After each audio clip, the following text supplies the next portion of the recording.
Blog Talk Radio. Welcome to the Institute for Personal Development, Kriya Yoga Ashram, where total consciousness is the new frontier.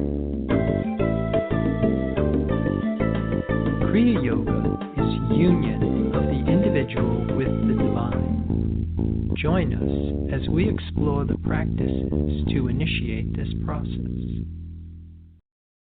Good morning. Welcome to the Voice of Yoga. Let's Talk Consciousness. I am your hostess, Lisa Winton, and with me is Kenny Toy, also known as Swami Jayananda, founder of the Institute for Personal Development, located here in Hampton, New Hampshire. Good morning, Swami. Thank you for being here today. How are you? I'm doing pretty good today. How about you? I'm doing pretty good today. Thanks for asking. And we want to thank you all for tuning in. Today in the Voice of Yoga, we'll be talking about the physics of spirituality and how we think is what we become. In this show, we will be looking at different modes of thinking in conjunction with the developmental process. Listen as we walk through the different paths of the TLC Labyrinth and explain how observation has effect on reality. Initiation is the unfoldment of consciousness from material to mental to spiritual. Welcome to the Voice of Yoga. We are talking consciousness. Join the Kriya Yoga Spiritual Advance to get the light in your soul to awaken in divine likeness. So, Swami, why don't we just start right away with the title of our show this morning, and the title is Beauty is in the Eye of the Beholder. So let's talk about beauty, let's talk about the eye, and let's talk about the beholder. Yeah, that will cover a lot of territory. Yeah, beauty is a judgment, I think. I want to recognize this whole thing of how we think is what we become. And this was something that we touched upon in last week's show when we started talking about the different zodiacal signs, the mutable signs, and the houses that they're associated with in the natural zodiac, having to do with different modes of thinking. That Gemini was the lower mind, and it was all about rational thinking. Gemini really is more rooted in instinct, appetite, preservation, survival. So it's very base, it's very fundamental, but it is also relying on the testimony of our five senses. And as we move from Gemini into Virgo, which is the sixth house, and we talked about that, and because Virgo was more of what we would consider to be human intelligence. It's our ability to form thoughts and opinions. It is kind of like the second part or the complement to Gemini, the lower mind. And rational thinking, whether it be instinctual or more intelligent, is still based on duality. And duality is basically a belief in two powers. In this framework of having beauty or the polar opposite. So if you have beauty, you have the beast, or you have ugliness. This is something that we're talking about here as far as the beholder, the eye of the beholder, the consciousness of the person that is witnessing what it is that's before them. And if we're working with a five-sense mind and we're looking at something through our human eyes, the two eyes, then we have a tendency to be judgmental. I'm hoping to maybe get into in this particular show is how to rise above that and to start to move into the ninth house, Sagittarius, and the higher mind, which is more of the world collective consciousness. It is individual subconsciousness. It's still working with the five sense mind. It's still working with duality. but we're also moving out of the personal sense of I. That's something that I think we can talk about after this, is just the double use of the term I. There's EYE, and then there's just capital I. And even though they sound the same, they're very different. But as we move from the material organs into this sense of self that we're talking about, consciousness, then we can start to move into the 12th house, which is Pisces, and that's the divine mind. And to start to see things with the divine mind means that you move beyond judgment, you move beyond a personal sense of I, and you're moving into the absolute. You're starting to see things as they truly are, in their finished divine likeness. So what's interesting to me as we're talking about beauty is that I think we can all agree that flowers are beautiful, puppy dogs, anything like that. But then when we look at maybe insects, spiders, lizards, and things like that, people don't associate beauty with those items, but yet those are still expressions of spirit, of God. And so how do we turn our judgment from the beauty that we see in flowers to the beauty that is in everything?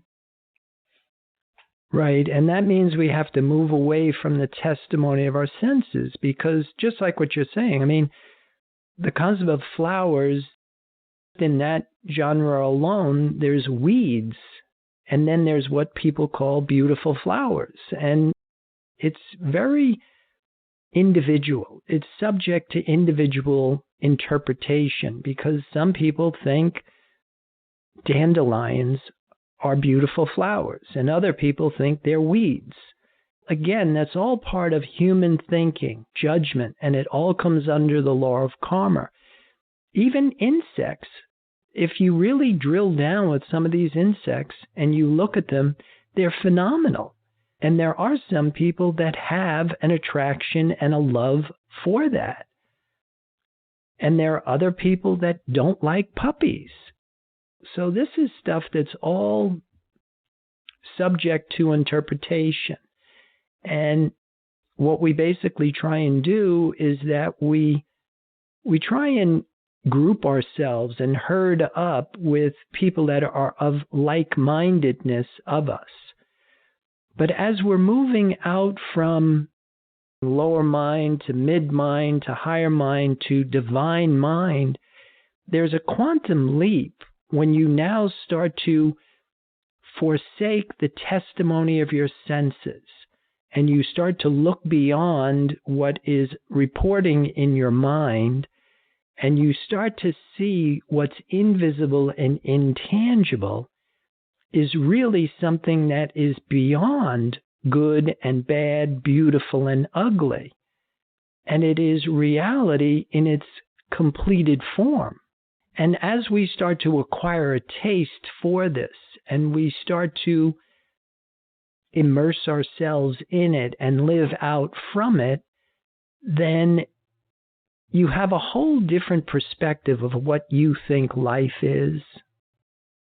Well, I'd like to get back and talk to you more about the different I's. Like you said, the I as the organ, EYE, the I of us, the I am principle, and also I'd like to touch upon the third eye as well. So let's talk about the eye of the beholder. I think you had already mentioned that, of course, when we talked about using our five sense mind. That's what tells us what is beautiful. Somebody thinks roses are beautiful, somebody thinks dandelions are beautiful.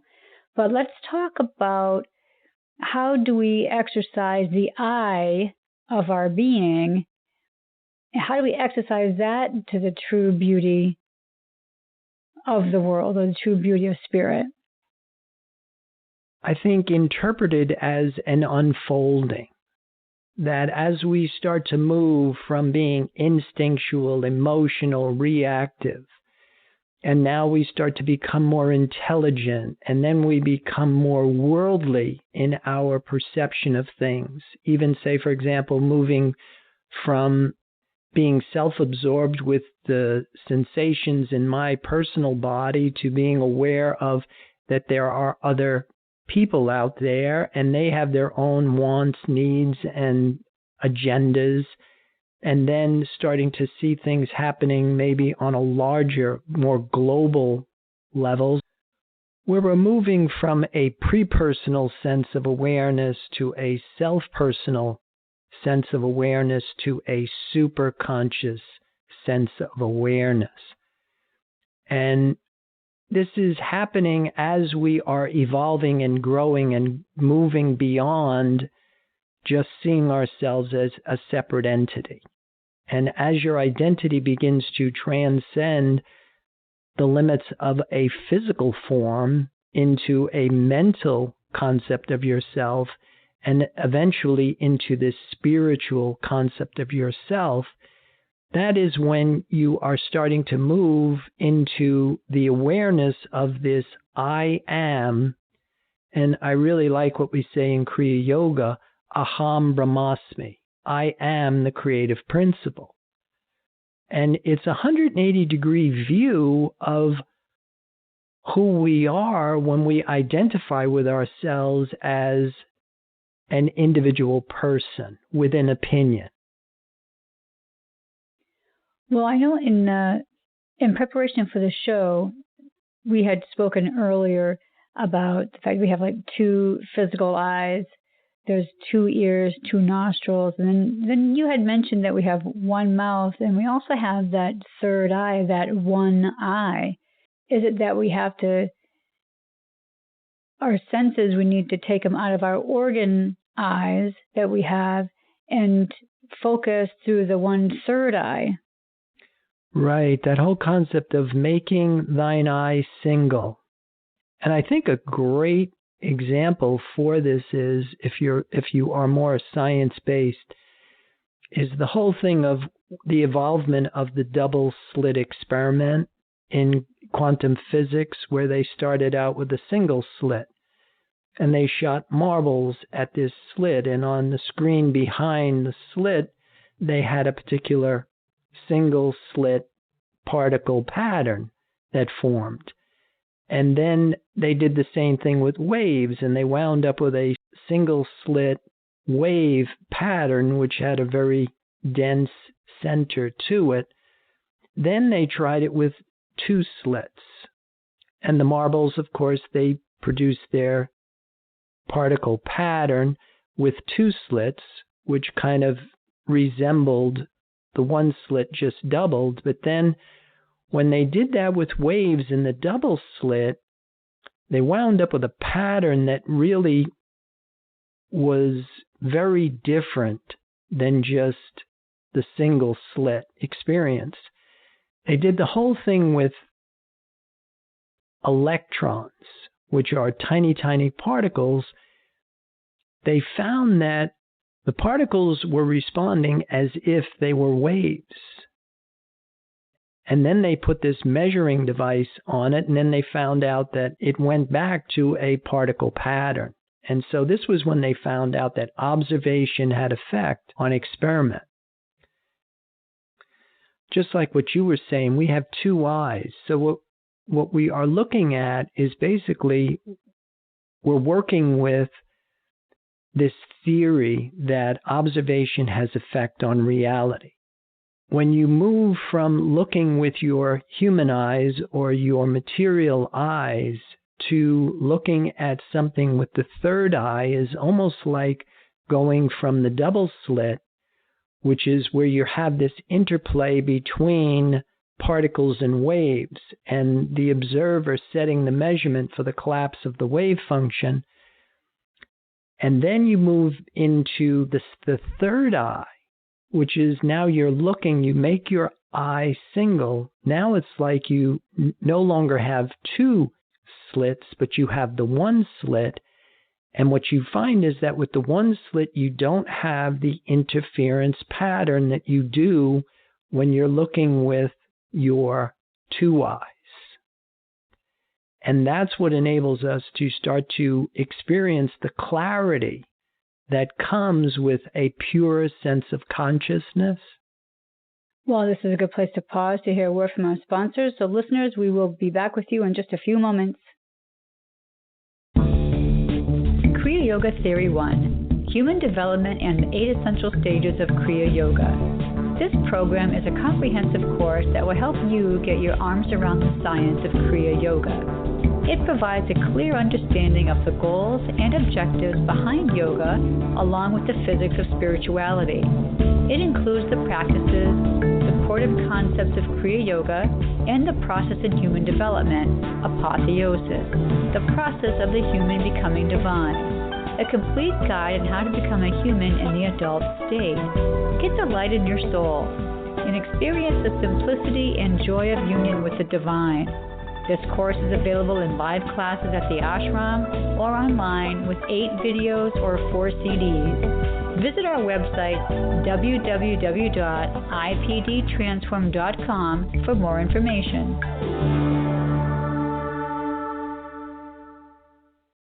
Welcome back. For those of you just joining us, you're listening to The Voice of Yoga, and we are talking consciousness. So, Swami, let's get back to talking about the third eye and how do we behold the beauty with the third eye? Yeah, again, it's kind of an unfoldment. It's a process of where we're living out from. Moving from the mouth to the nose to the third eye is a shift in consciousness that starts to take place. And you're moving from human thoughts and human concepts and human beliefs into a spiritual sense of understanding, soul sense, which is a very different way of looking at what we call reality. Because you really are looking away from the testimony of your senses. You're looking away from what in the Bible was called this world. Jesus had said, "My kingdom is not of this world." And so to look beyond the testimony of your senses, to look beyond what is appearing in your human mind, becomes a practice. It becomes a shift in consciousness that starts to experience because you're substituting or forsaking human thinking for now divine knowing. And that's a very different mode of operation. And it's 180 degrees from the way we're socialized. It's 180 degrees from what we would consider to be a normal way of living. But by the same token, it becomes a practical guide for highly effective living, because to substitute human thinking for divine knowing means that you have to know that what is invisible and intangible is perfect, eternal, unchanging, whole, complete, and it is here right now. And by holding your attention on it, and that's where you move from the testimony of your two eyes into the testimony of your third eye, having awareness for the presence of this invisible, intangible source. That makes your mind an avenue of awareness for a different dimension of reality. And what starts to happen is the observer that sets the measurement for the collapse of the wave function. How we think is what we become. But if we are thinking with a five-sense mind, the best that we can outpicture is duality. But if we make our mind, our personal mind, an avenue of awareness for the presence of divine law, the presence of the truth of our being, for the presence of spirit, then that has a huge effect on the measurement that we are now setting for the collapse of the wave function. And this is how healing takes place. This is how miracles seem to happen. But a big part of it is holding your attention on this invisible, intangible source of sustenance that is present right here, and letting go of all of what is called now false beliefs, all of our concepts and all of this human thinking that we are just inundated with, that creates this interference pattern that prevents divine law from activating in our reality. And so as a result, we are outpicturing, even at its very best, it's good that becomes bad. It is anything that we put into form deteriorates with time. But once we start to live out from the perfection of our being, and we clothe the raiment of our mind with divine idea, then we can start to live out from the perfection of being.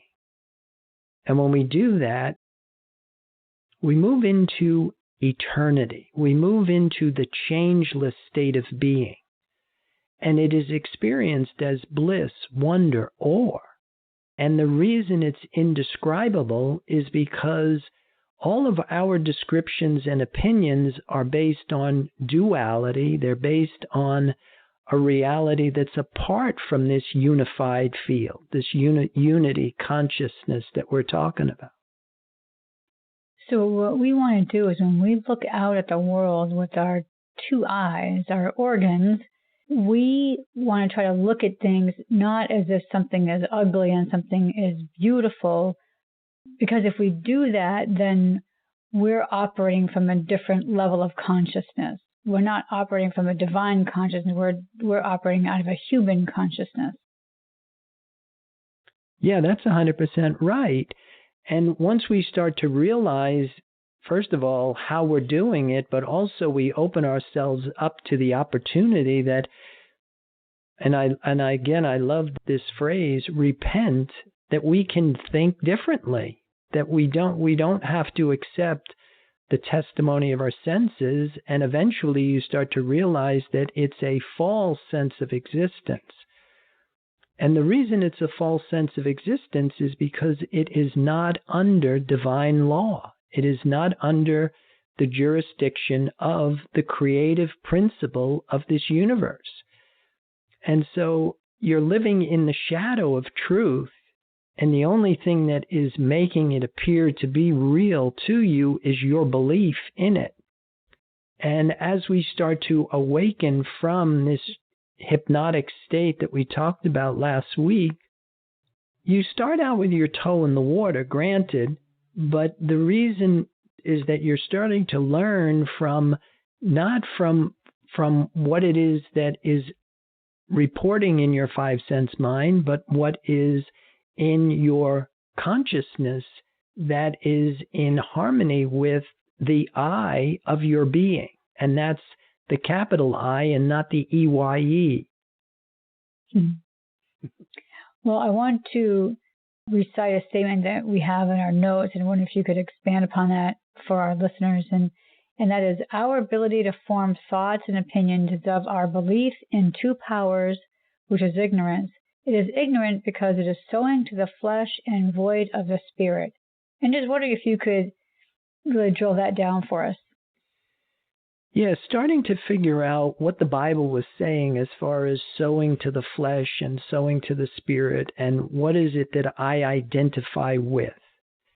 The origins of all of our problems on a human level really come down to the simple fact that we have a belief in matter, that we think life is in matter. We think matter is supporting life. That's the philosophy of our whole medical scientific thinking. And so we really have put out all of our faith in material means. And then the next octave of that, which is the flip side of it, is human thinking. the mind, human consciousness. We think that by changing our thoughts, we change our reality.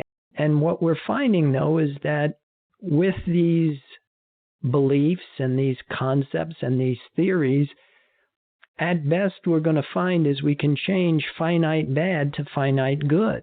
And so you're kind of lost in this accepting something that is less than human potential. Greater human potential is found in the presence of spirit.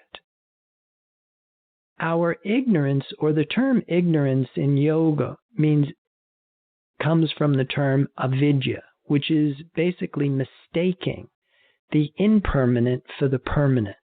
And so the things that are impermanent, which are visible and tangible, particles, and things that are invisible but tangible, waves and thoughts, these are the impermanent parts of creation or reality. And our belief in them perpetuates this cycle of death and rebirth. And so by sowing to the flesh the things that are visible and tangible, invisible but tangible, we perpetuate this regressive cycle that we're stuck in, this cycle of death and rebirth. And in order for us to experience what was called liberation or freedom, we have to understand that there's a difference between ignorance and truth.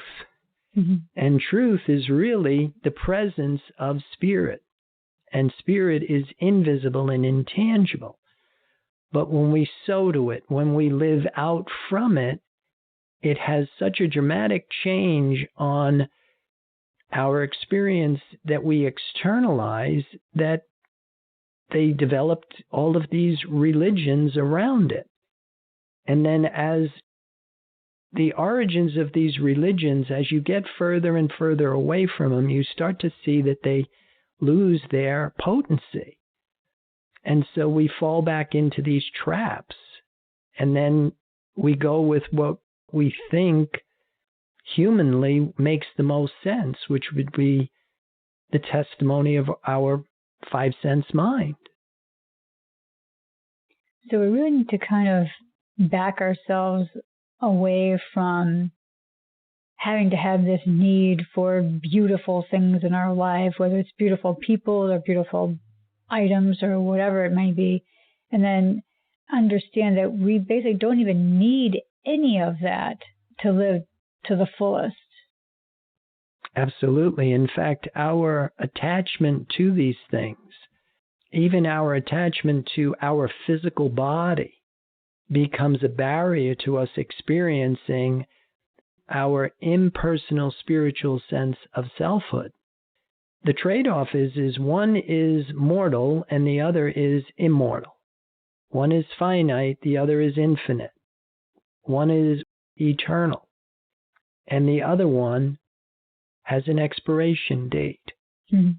But there's a trade-off. You can't live in a physical form and live in the kingdom of heaven at the same time. And that's what we keep saying. The physics of spirituality is like attracts like, and two things can't occupy the same space at the same time. So whatever it is that you sow to, whatever it is that you desire, will determine your outcome. Well, I think we should start closing down our show for today. So listeners, I do want to remind you about Wednesdays. We have a webinar at noon, and Swami is going to tell us how you can get access to that. Yeah, if you go to the website on any page, you go to the button that says online classes, click it on. That will bring you to a page of our online classes and scroll down to where it says Pray on Prana, and that is the free Wednesday noon seminar. You can register by clicking on the register button. And so be sure to visit that website, and the address is www.ipdtransform.com. And also don't forget, Wednesdays at 5 o'clock is our Facebook Live episode that we do every week. Swami, any final thoughts about today's program? Well, I would like to encourage people to accept their uniqueness And rather than working on the external picture, really start to experience the perfection of your own being by seeing yourself spiritually with your single eye and the eye of your being. And with that, I'll wish everybody a good day. Namaste. And thank you for listening to our program, The Voice of Yoga. This is Lisa Winton, along with Swami Jayananda, signing off. Have a wonderful Kriya Yoga kind of day. Namaste.